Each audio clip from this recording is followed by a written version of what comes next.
Welcome back. It is called Tucson International Academy, and if you've never heard of their reputation and achievements, you will certainly remember them after this. That's right. Dr. Jennifer Herrera, the superintendent of TIA, student and author of The Lion Without a Roar, Whaley Minter, and Mama and Papa Goose are all here to tell us about it. Great to have you here. Thank you. So, Dr. J, tell us a little bit about the school. I want to talk to our author here in just a second. I love the inspiration behind this story.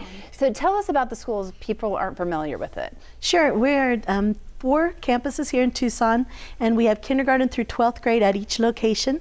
And one of our biggest goals is to help those who want to go to college be able to achieve that. And we have 100% of our graduates are accepted to college. Yeah. So we're very proud of them. That is something to be very proud of, and I don't think a lot of schools can claim that. And you have so many different facets to what you do and how you educate the kids, including Mama and Papa Goose. And when they come to your schools, why are they such an essential part of what you do there?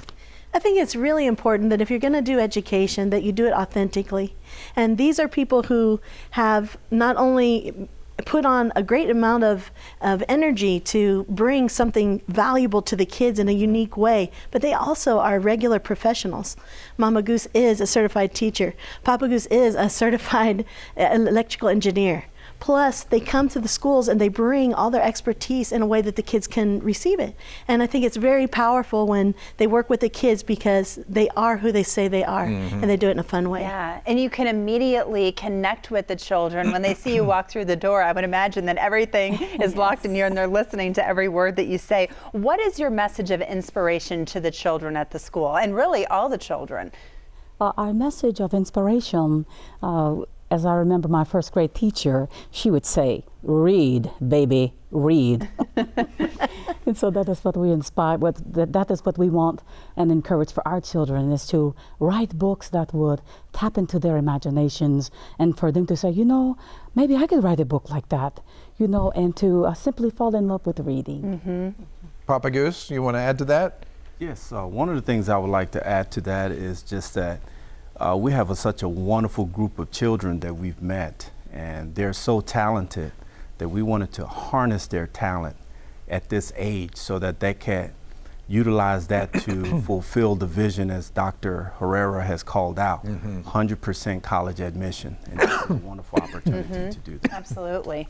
Well, I think that a lot of children wouldn't think that they'd be able to be an author, you know, and this inspiration behind it. It's like, no, you really can write a book. And Whaley did. Congratulations, by the way. Thank you. What a great thing that you've achieved. I bet your parents are really proud. So tell us about The Lion Without a Roar, what the story is. My story is about a lion who overcomes his fears and finds his inner hero. And you said because you think a lot of kids don't feel like they have a voice in certain situations. Is that right? Yes. So what challenges did you have writing this book, if any? What was the process like for you to put your thoughts and your feelings really into this book? It took me about like 2 to 3 days to think of what to put down. And when I thought of it, then I started writing again. It took me about a couple months. And yeah. So were you encouraged to write a book, or is this something that you did on your own? Well, I was encouraged to write a book because Mama and Papa Goose had a competition. That's right. They had a great contest. Why did you hold the contest, and what made Whaley stand out over the other projects, other books? Yes, we as a children's book publishing company, what we wanted to do was to tap into those talented young minds who are excited about being future published authors.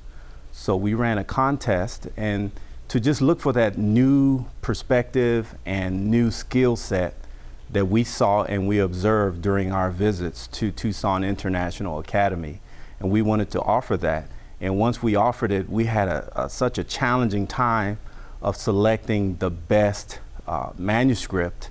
And when we saw Whaley's manuscript, we were like, this is it. We can work with this, and we have an illustrator who can really work with this particular material and develop one of the finest children's picture books. Who better to write a children's book than a child? Do it through their eyes.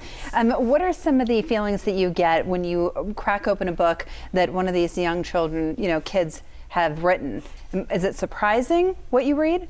What's So children's heart, like you said, is that who would be a better person to write a children's book than a creative children who has that mind to be able to write really well. And so what we saw with Whaley was able to take a lot of these ideas and thoughts that we're already familiar with. Being somebody who is the youngest of the lions there, and being able to roar and save a village from being destroyed by some of the wild animals out there in the Sahara. So it was just a wonderful story, and we loved it. Just one of the great stories coming out of course, Tucson International Academy and everything you've built there, and the people that you attract. Thank you all so much for being here today. Always a pleasure to see you. Thank you. Thanks for having us. Thank you. And to learn more about TIA, call 520-792-3255 or visit TucsonInternationalAcademy.com.